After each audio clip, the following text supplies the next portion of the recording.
The police department received a call from the lab advising that the blood they found under the jump seat in the frame was that of Rachel Newhouse. So at that point, we knew Rex Krebs was our suspect. Hobson returned to the jail to interview Rex Krebs one more time.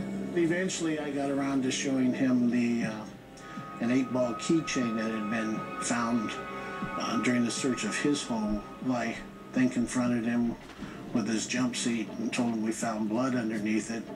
And when I told him it was Rachel Newhouse's blood, he became silent, and he remained silent for about 45 minutes. He didn't want to talk. Eventually, Rex Krebs revealed the awful truth. Rachel Newhouse and Andrea Crawford, right? Okay, are you responsible for the disappearance of both girls? Are we going to find either girl alive? That was a no? Okay.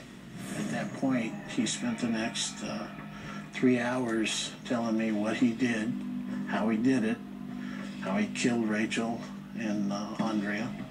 Krebs confessed to following Rachel Newhouse on the night of November 12th as she walked home alone. Okay, when you say you attacked her, what do you mean attacked her? I terminally hit her. Okay, now she's unconscious laying on the bridge. What happens? I grabbed her and drug her down to my truck. You know, how'd you drag her? there, here. Krebs then confessed to stalking Andrea Crawford for weeks before finally breaking into her apartment one night. So now the screen's gone, it's in your truck, the window's open. What do? Crawled in. How do you go in? Head first, feet first? Feet first. He actually strained some muscles in his rib cage doing that, and that's what Dave Zaragoza, his parole officer, noticed when he was injured. It wasn't from falling on the wood pile, it was from crawling through that window and arching his back.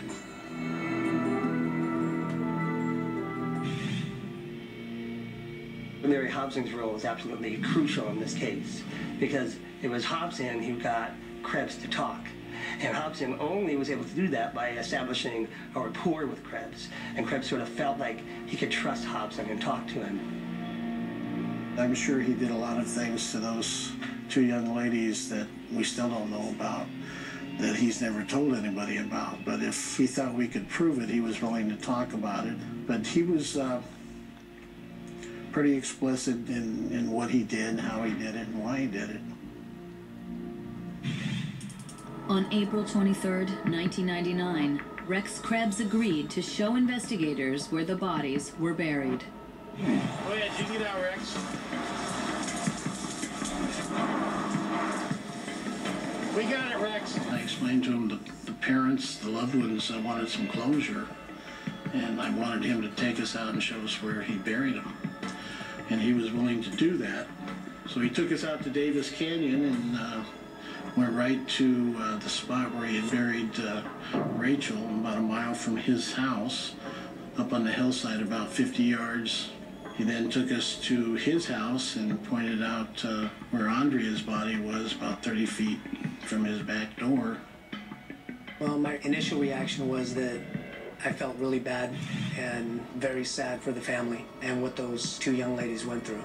Almost simultaneously, you have a feeling of joy because now you know that the guy responsible for those crimes is in custody and nobody else will be victimized by him. It was something I've never experienced before, that emotional roller coaster that quickly. Rex Krebs was charged with multiple counts of abduction, rape, and murder.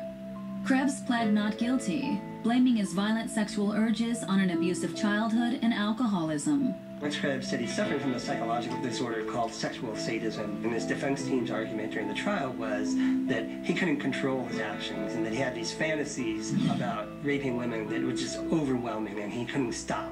And eventually he had to act those fantasies out. In 2001, Rex Krebs was convicted of the kidnap, rape, and murder of Rachel Newhouse and Andrea Crawford. Today, Krebs is on California's death row. Since his conviction, the state has changed the way it keeps track of sex offenders on parole. Back in 2006, Proposition 83 was voted in by the voters of the state of California, which required the Department of Corrections and Rehabilitation to attach GPS tracking devices to all sex offenders that are currently on parole. And as of recently, I believe there's about 7,000 sex offenders that are being tracked by GPS on parolees that are released from prison.